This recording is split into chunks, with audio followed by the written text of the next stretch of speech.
사도 바울은 우리 이 앞에 부분에서 이제 그 고린도 교회에서 유행하고 있던 유행어, 이제 사람들이 입에 오르내리는 그 말,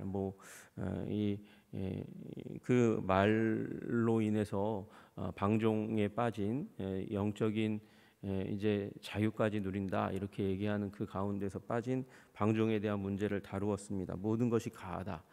육체는 결국 소멸할 것이기 때문에 육체는 결국은 소멸되고 끝날 것이기 때문에 영만 우리 구원받으면 된다라는 관점을 가지고 있었던 사람들이 육체를 아무렇게나 대하는 일들이 있었기 때문에 그렇습니다. 그리고 음식은 배를 위하여 있고 배는 음식을 위하여 있는 것이 아니냐, 다 그 기관의 씀씀이에 맞게 쓰는 거다. 그러면서 성적인 기관은 쾌락을 위해서 있는 거니까 그게 왜 있겠느냐. 그래서 즐거움을 추구하는 삶이 결코 잘못된 것이 아니다. 그러면서 성적인 방종 가운데 그렇게 빠져나아갔는데, 사도 바울은 그 마지막에 어저께 본문의 맨 마지막을 보시면 하나님이 주를 다시 살리셨고 또한 그의 권능으로 우리를 다시 살리시리라 말씀하실 때, 거기에 이제 살리시는 그 부분에는 영만이 아니라 몸도 있다는 사실을 기억해야 하는 것이죠. 주는 몸을 위하여 계시느니라. 주님께서 몸을 위하여 계시고 우리는 주를 위하여, 주의 영광을 위해서 존재하는 자들입니다. 그런데 이제 그 가운데서 이 한 가지 예를 들면서 사도 바울은 그들이 가지고 있는 영적인 이 잘못된 원리를 다른 영적인 원리로 치환하고자 합니다. 그것이 무엇이냐면 연합의 원리입니다. 15절에 보시면 너희 몸이 그리스도의 지체인 줄을 알지 못하느냐 그렇게 얘기합니다. 그리스도의 지체라는 말은 그리스도의 몸이라는 것입니다. 그리스도의 몸의 한 일부라는 것이죠. 내가 그리스도의 지체를 가지고 창녀의 지체를 만들겠느냐? 어떻게 그리스도께서 우리를 위하여 죽으심으로 말미암아 그걸 우리가 믿음으로 말미암아 그의 몸의 한 부분이 되었습니다. 그의 그리스도의 지체의 한 부분이 되었는데, 그 그리스도의 지체의 한 부분인 나의 정체성을 가지고 음란을 일삼는 그 자리에 들어가느냐라고 얘기하고 있는 것입니다. 여러분, 그래서 16절에 보니까 연합의 원리를 다시 한번 풀어서 얘기합니다. 창녀와 합하는 자는 그와 한 몸이다. 우리가 그리스도와 합하여 한 몸이 되었고요.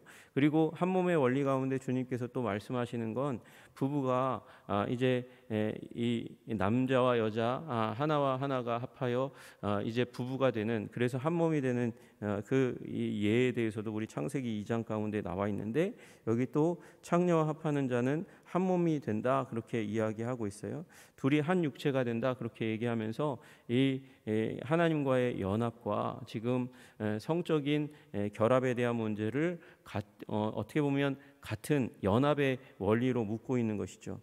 주와 합하는 자는 한 영인데 그가 또 하나 그리스도의 몸임에도 불구하고 그리스도와 하나됨에도 불구하고 왜 이 음란의 자리 가운데 들어가서 음란한 자와 한 몸이 되는 그 자리 가운데 들어가느냐, 그러면서 연합의 원리가 이상하게 엮이고 꼬이고 훼손되는 일에 대해서 얘기하는 것입니다.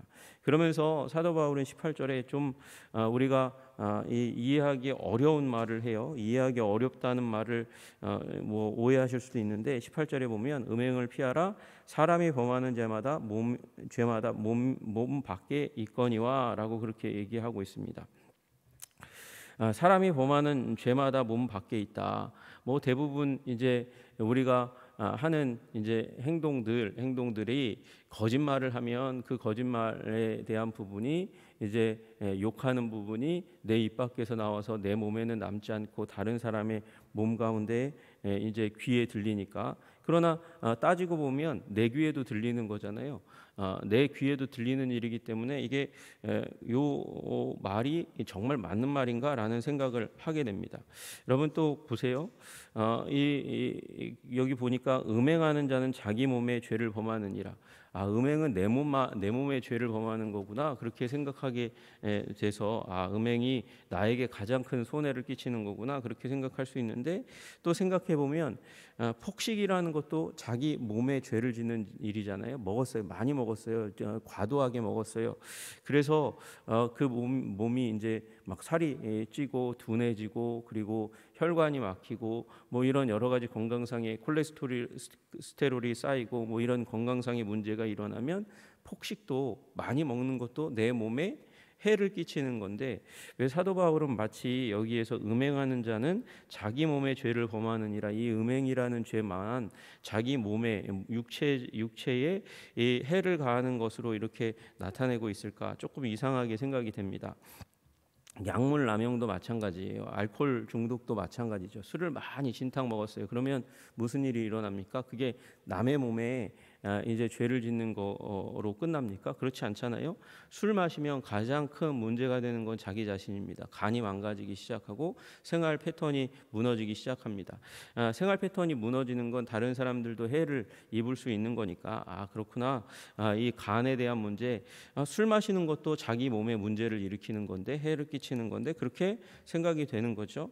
자살 생각해 보세요. 자살도 남을 죽이지 않고 나를 죽이는 일이잖아요. 이거 내 몸의 생명을 빼앗는 일입니다. 그러니까 여기 18절의 후반절에 보면 음행하는 자마다 자기 몸에 죄를 범할 뿐만 아니라 폭식하는 자도 자기 몸에 해를 가하는 것이죠. 그리고 약물 남용도 마찬가지입니다. 자살도 마찬가지예요. 자기 몸에 죄를 범하는 거예요. 그렇게 따지면 음행하는 자는 자기 몸에 죄를 범하느니라. 저도 오늘 본문을 더 심도 있게 쳐다보기 전까지는 이게 음행은 자기 몸에 해를 끼치는 거구나. 그래서 내 몸에 데미지를 남기는 거니까 그건 하면 안 되는구나. 그렇게 생각하지만 만약에 이런 이 자기 몸에 영향을 준다라는 그런 관점으로 바라보면 음행은 하나님의 법을 떠난 그런 쾌락을 추구함으로 말미암아, 그래서 쾌락주의에 젖어서, 그래서 육체가 이제 신호체계가 이 오류를 범하는 그 자리에 들어가는 건가? 그런 이제 생각을 하게 되었는데, 이게 조금 다르게 생각하게 되었어요. 음행을 피하라. 사람이 범하는 죄마다 몸 밖에 있거니와. 여러분, 이 몸을 만약에 우리 이 15절에 있는 그리스도의 지체와 연결한다면, 그리스도의 몸이잖아요. 그리스도의 몸의 일부가 되었잖아요. 그런데 대부분의 범죄는요, 어떻게 끝나냐면 나와 당사자 간의 문제로 거의 끝날 수 있어요. 사기를 치면 그 문제로 그 사람과 이제 이 관련된 문제, 나와 그러니까 범위가 굉장히 작은 범위로 끝날 수 있는데, 여러분, 음행이라는 죄는요, 한 사람이 음행의 범죄를 저지르면, 우리 앞에 나와 있지만 누룩의 문제가 있잖아요. 사기를 친다. 이 부분은 이제 또 협박하고 다른 사람들의 물질을 강압으로 빼앗는다. 이런 부분들은 보통 그런 이제 사기성이 있지 않는 이상 사람의 인생 가운데 다른 사람의 것을 본다 해도 그것이 자기가 되는 일은 거의 일어나지 않습니다. 그런데 이 윤리적인 부분에서 특별히 음행이라는 문제, 그리고 고린도 교회가 처해 있는 이 상황, 어떤 상황이요?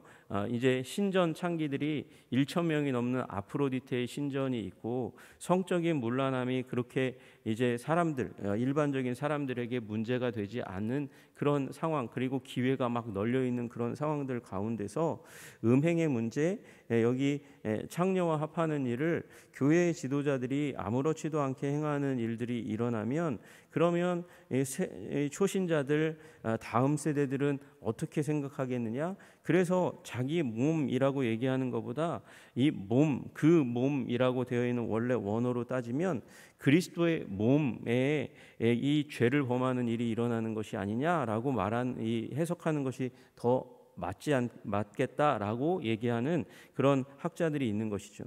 여러분, 그래요. 음행을 함으로 말미암아서 이 고린도 교회가 가지고 있는 아주 특수한 성적인 문란함을 방조하고 방임하고, 그리고 그런 기회를 제공하고 있는 고린도 교회에서는 음행하는 지도자가 나타나면 이게 그리스도의 몸, 그 몸에 엄청난 해악을 끼치는 일이 일어난다는 거죠. 도덕적인 그 기준이 저하되면서 이 분별을 잘 하지 못하는 사람들도 아무렇지도 않게 성적인 방종 가운데 나아가고 다음 세대로 나아감으로 말미암아서, 그래서 그리스도의 몸에 데미지를 주는 것이 아니겠느냐라고 해석하는 것이 더 맞을 수 있겠다는 것입니다. 여러분, 그러므로 우리 그리스도의 몸을 먼저 생각하는 저와 여러분들 되시기를 주님의 이름으로 축복합니다. 연합의 원리인 거예요. 우리는 그리스도와 합하여 한 몸이 되었습니다. 그런데 창녀와 합하면 그쪽에 연관되어서 그쪽과 한 몸이 되는 일이 일어나게 되고 우리는 그 사이에 끼일 뿐만 아니라 우리와 연관되어 있는 우리 지체들도 함께 이 누룩이 퍼지면서 악한 죄의 영향력이 퍼지면서 그러면서 이 교회의 전반적인 질서를 훼손하고 교회가 오염되는 그런 생각과 사상을 집어넣는 일이 일어날 수 있다는 것이죠. 제가 이제 자기 몸에 죄를 범하느니라 말씀하시는 그 부분에서 내 몸이라고 해석하는 부분을 잘못되었다, 뭔가 악한 것이다, 악한 해석이다 그렇게 얘기하는 게 아니고 둘 다 합당한 해석일 수 있다는 걸 말씀드리는 겁니다. 전자에 제가 지금까지 설명드린 거로는 교회의 질서가 훼손되고 하나님과 연합되는 것이 훼손되고 다른 지체와 연합되는 그 한몸됨을 훼손하는 일이 음행으로부터 아주 강력하게 임할 수 있다는 것, 또한 더불어서 기존의 해석이라고 얘기할 수 있는 우리 몸 자체에도 데미지를 줄 수 있는 그런 영적인 관계 가운데서 문제를 일으킬 수 있는 그런 요소가 바로 음행이다라고 얘기할 수 있는 거죠. 우리 14절과 연결하면 오히려 후자가 더 맞을 수 있습니다. 하나님이 주를 다시 살리셨고 또한 그의 권능으로 우리를 다시 살리시리라. 그러니까 우리 다시 살아날 몸 가운데서 죄를 짓지 말라는 것이죠. 죄의 자국을 남기지 말고 우리 하나님의 영광을 위한 자국을 남기는 것이 우리의 삶의 목적입니다.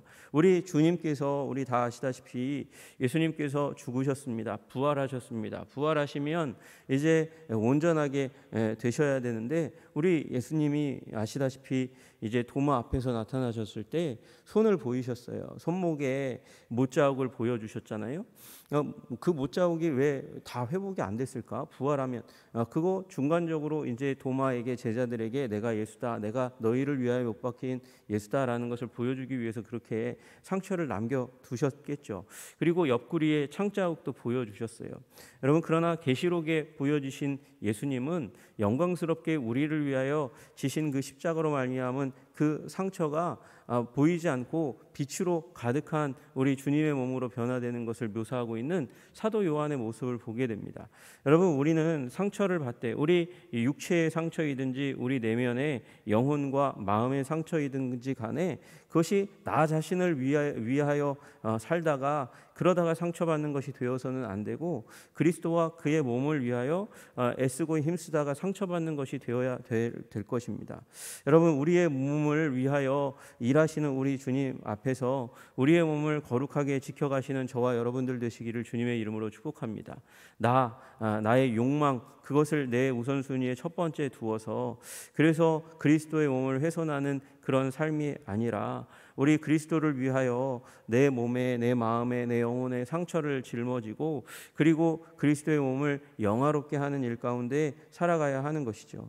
여러분 그러면서 사도 바울은 이제 19절에 말씀합니다. 너희 몸이 어떤 존재인지 아냐? 너희 몸은 하나님께로부터 받은 바 너희 가운데 계신 성령의 전이다. 성령의 전이다.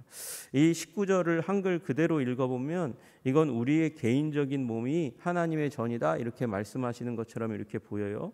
단 한 사람이라 할지라도 예수님을 구주요 주님으로 믿을 때 성령이 임하시고 성령이 임하시니 우리 성령을 모시고 있는 우리의 몸이 우리의 몸 요 공간 안에 우리의 마음과 영혼이 있는 거잖아요. 그 안에 우리 성령님께서 계신데 어쨌든 바깥 외형 테두리는 몸이니까 그 몸 안에 성령이 임하시니 우리는 성령의 전이고 또 우리가 연락하고 상합하여 우리 그리스도의 몸을 이룹니다. 우리 믿는 자들이 그리스도의 몸을 이룹니다. 그래서 교회 공동체가 하나님의 전입니다. 우리가 함께 모여서 예배할 때에 또 성령님께서 더욱더 강력하게 우리 가운데 역사하십니다. 우리 성령님께서 120명의 성도들이 성령님을 이 약속하신 바 성령님을 기다리며 기도했더니 성령님이 불로 임하셨잖아요. 그래서 이제 구약시대 성전 가운데 물리적인 성전 건물로서의 성전 가운데 성령이 임하신 것 그걸 드러내고 나타내신 게 솔로몬 성전에서 불이 임한 거거든요. 그리고 모세의 성막 가운데 불이 임하셔서 거기에 하나님이 임하시는 그래서 하나님이 임하시니까 성전이 되는 거죠.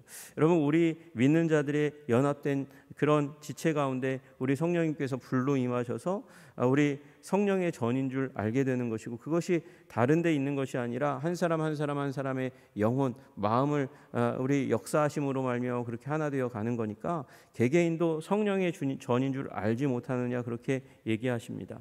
그러면서 성령이 임하셨으니까 여러분, 우리 성막이든지 성전이든지 하나님이 붙어 있으니까 하나님의 집이니까 함부로 대하면 안 된다, 그렇게 얘기하는 것처럼 19절에도 너희 자신의 것이 아니다, 너희는 너희 자신의 것이 아니라 하나님의 것이다. 성령님이 임하셨으니까, 하나님의 불이 임했으니까, 그러니까 너희 자신의 것이 아니고 값으로 산 바 예수 그리스도께서 피값 주고 사시고 성령이 임하시는 거룩한 전 성령이니까, 그러니까 너희 몸으로 하나님께 영광을 돌리는 삶을 살아라, 그렇게 말씀하시고 계세요. 여러분, 우리는 더 이상 우리 자신을 위해서 우리의 마음과 육체와 몸을 쓰도록 허락받은 자들이 아닙니다. 성령께서 임하시면서 성령의 전이 되었고, 성령의 전이 되었으니까 우리 그리스도의 몸을 이루는 것, 그리고 우리의 몸을 하나님께 드리는 산제사로 그렇게 드리는 삶, 하나님의 기쁨이 되는 삶을 살아가도록 하시는 그 삶, 로마서 12장 1절과 2절에 말씀하시는 그 삶을 살아가는 것이 우리의 삶의 목적입니다. 그래서 여기 말씀하시는 대로 주님과 합하여 하나 되는 삶, 주님과 하나 되는 삶, 그리고 교회의 한 지체를 이루는 삶이 우리의 삶의 목적이요 방향이요, 그걸 통해서 하나님께 영광을 돌리는 것인데, 세속에 더러운 이 창녀, 여기가 있는 곳이 바로 아프로디테의 신전을 비롯한 우상 숭배의 세력이거든요. 그곳 가운데 가서 우상의 신의 영역 가운데 들어가서 거기서 돈을 주고 그리고 우리의 몸, 그리스도의 몸, 그리스도의 지체를 훼손하는 그 자리 가운데 들어가지 말라 하십니다. 악의 영향력 가운데 가면 안 된다고 말씀하시는 것이죠. 여러분, 우리 오늘도 세상, 우리의 자아, 그러니까 우리의 이기심을 조장하는 그런 생각과 마음과 경향으로부터 멀어지시고 오직 그리스도와 가까워지시는 저와 여러분들 되시기를 주님의 이름으로 축복합니다. 그리스도와 연합하여 그리스도의 성령이 강력하게 역사하는 성령의 전으로 살아가시고, 우리 지체들과 연락하고 상합하여 하나가 되어 그리스도의 몸을 이루어 성령님께서 더 불타는 그 분명한 임재로 우리 가운데 임하도록 그렇게 오늘 하루를 살아가시고 준비하시고 우리의 마음을 세속으로부터 거룩하게 하시는 저와 여러분들 되시기를 주님의 이름으로 축복합니다. 그러면 우리 20절의 말씀대로 우리 몸을 하나님께 영광을 돌리는 삶으로 살아가게 될 줄로 믿습니다. 기도하겠습니다. 하나님 아버지, 우리 연합의 원리로 말씀하여 주심을 감사합니다. 우리 성령 받아서 아버지 하나님과 아버지 연합하여 주님의 것이 되었습니다. 그리고 우리 지체들과 연락하고 상합하여 하나가 되어갑니다. 주님, 그 가운데서 우리의 육체도 귀하게 여기게 하여 주시옵소서. 하나님, 우리도 부활할 몸을 가지고 있습니다. 부활의 때에 우리 몸이 부끄럽지 않도록 주님께서 도와주시고 인도하여 주시옵소서. 또한 하나님 아버지, 우리 또 하나의 몸, 우리가 그리스도 안에서 연합한 그리스도의 지체가 되었습니다. 우리가 그리스도의 몸의 일부, 교회의 일부입니다. 하나님, 범죄함으로 말미암아 그리스도의 몸에 큰 데미지를 주는 그런 역할을 감당하지 않도록 주님, 우리의 거룩성을 붙잡아 주시고 인도하여 주시옵소서. 하나님, 오직 그리스도께 영광을 돌리는 우리 개인적인 육체가 되게 하여 주시고, 아버지 그리스도의 몸된 우리 한성교회도 하나님께 영광을 돌리는 연합된 공동체가 될 수 있도록 주님 도와주시고 인도하여 주시옵소서. 세속과 짝하고 죄의 세력과 아버지 짝하는 그 자리 가운데 들어가지 않도록 우리를 지켜주시고 보호하여 주시옵소서. 예수님 이름 받들어 기도드리옵나이다. 아멘.